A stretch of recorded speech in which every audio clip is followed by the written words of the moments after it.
نے کچھ نہیں کیا ہے ٹرکی کے. وہ جو نن گورنمنٹل آرگنائزیشن پیچھے طیب اردگان کے کھڑی تھی نجم الدین اربکان کی بنائی ہوئی, حالانکہ اس میں بڑا ڈویژن بھی ہوا. تو نجم الدین اربکان کی تاریخ پڑھیے آپ. یہ میں اس لیے کہہ رہا ہوں کہ اس سے مجھے بہت امیدیں ہیں آپ کی آرگنائزیشن سے, اس لیے کہہ رہا ہوں.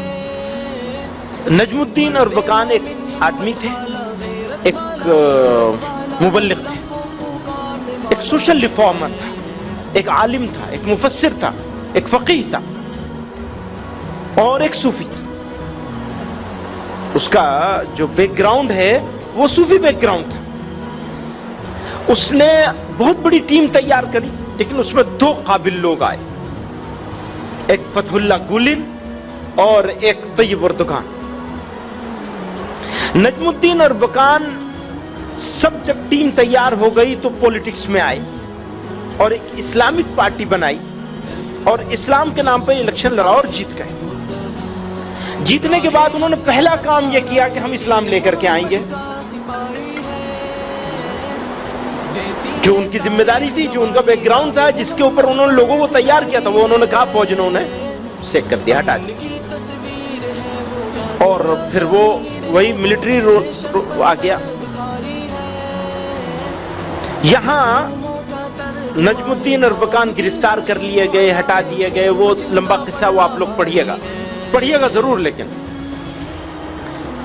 آتی ہے بات اس کی کہ طیب اردگان ان سے الگ ہو گئے, فتح اللہ گولن الگ ہو گئے. یعنی وہ تو بکھر گیا, پورا سسٹم ہی سارا فیل کر دیا گیا. فوج ان کے پیچھے لگ گئی اور بہت ظلم ہوئے ان کے اوپر. اب یہ دو لوگوں نے الگ الگ راستے چن لیے. فتح اللہ گولن نے الگ راستے چن لیا, طیب اردگان نے الگ راستے چن لیا. طیب اردگان پولیٹکس میں رہے اور انہوں نے میونسپل کا الیکشن لڑا اور اس میں وہ میئر بن گئے اور انہوں نے اسلام کا نام لینا بند کر دیا. نام لینا بند کر دیا, کام کرنا شروع کر دیا. بدقسمتی سے ہم لوگ کام کرتے نہیں ہیں, نام بہت لیتے ہیں اسلام کا. یہ ریالٹی ہے. اگر اسلام کا کام کرنے لگے تو اسلام کا نام لینے کی ضرورت پڑے گی ہی نہیں. وہ ہماری بدقسمتی. تو طیب نے بہت ہوشیاری کے ساتھ بالکل اسلام کے نام سے اپنے آپ کو ایک طرح سے ڈیٹیچ کر لیا.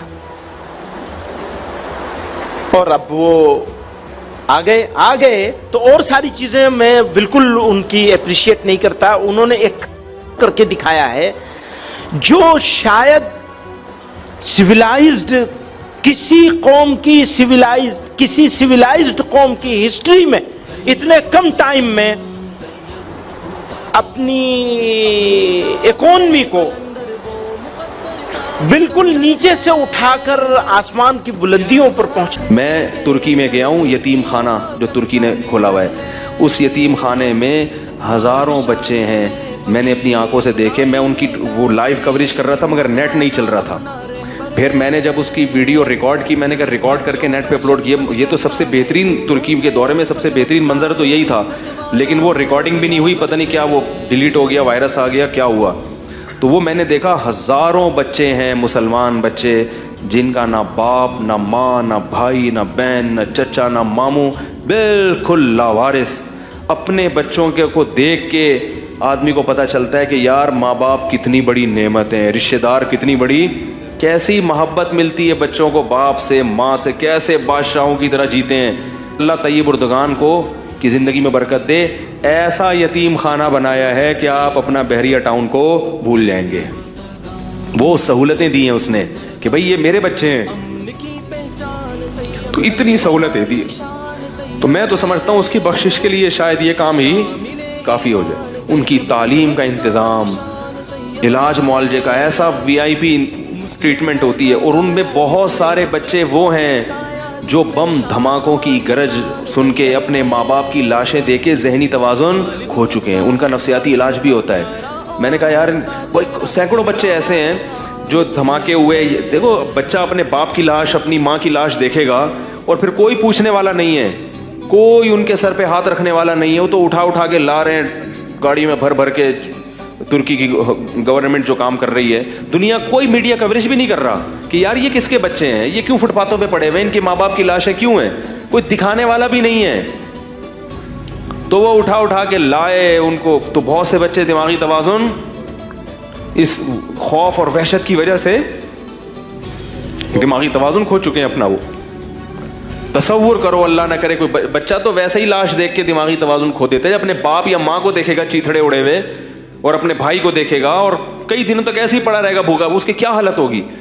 تو میں نے کہا ان کا علاج کیسے کرتے, کہتے ہیں ان کو ہنسایا جاتا ہے, ان کو خوشیاں, یعنی ڈاکٹر بٹھائے ہوئے ہیں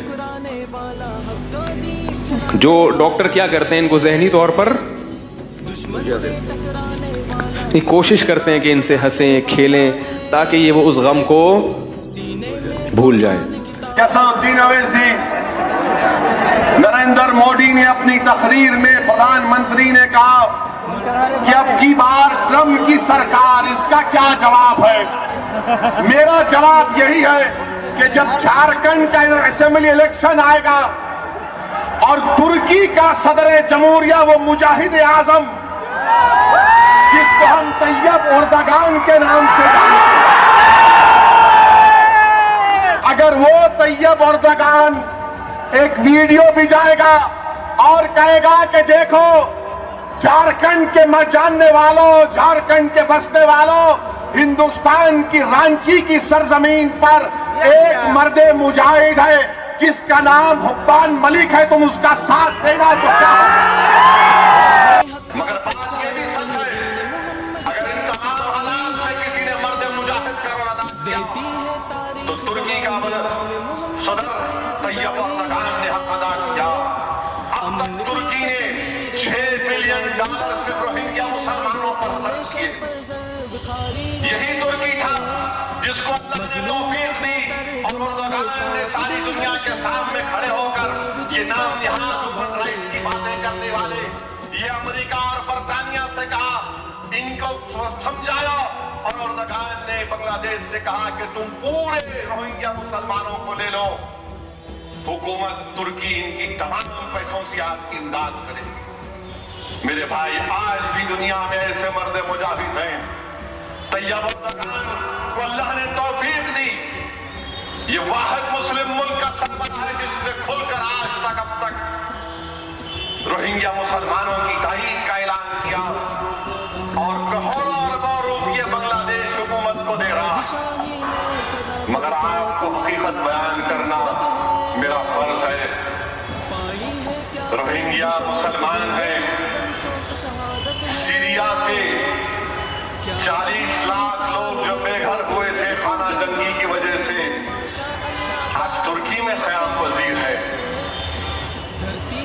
40 لاکھ لوگ ترکی میں ہیں, جارڈن میں 17 لاکھ سیریا کے مسلمان جارڈن میں قیام پذیر ریفیوجی ہیں. کوئی کہتا ہے کہ سعودی عرب میں کیا ہوا.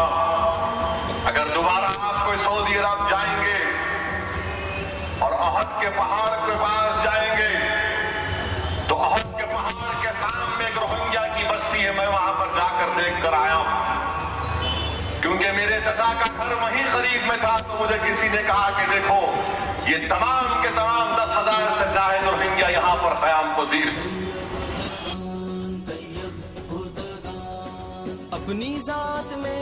وہاں کی رجب طیب اردگان جو ہیں یہ بھی گویا اسی تصوف کے سلسلے سے تعلق رکھنے والی ایک مشہور شخصیت شیخ نورسی رحمۃ اللہ علیہ کے تربیت یافتہ طبقے کے تربیت یافتہ ہیں. نجم الدین اربکان ان کے استاذ تھے اور وہی ذہن ان کو ملا ہے جس سے یہ کام لے رہے ہیں. اللہ تعالیٰ ان کو بھی اور تمام ہی مسلم حکمرانوں کو اپنی مرضیات کے مطابق کام کرنے کی توفیق عطا. السلام علیکم ورحمۃ اللہ وبرکاتہ. محترم ناظرین, اگر ویڈیو اچھی لگے تو لائک کریں, شیئر کریں اور مزید اسی طرح کی ویڈیوز کے لیے ہمارے چینل اسلام فیکٹ آفیشیل ٹیوب کو سبسکرائب اور بیل آئیکن پر کلک کرنا نہ بھولیں۔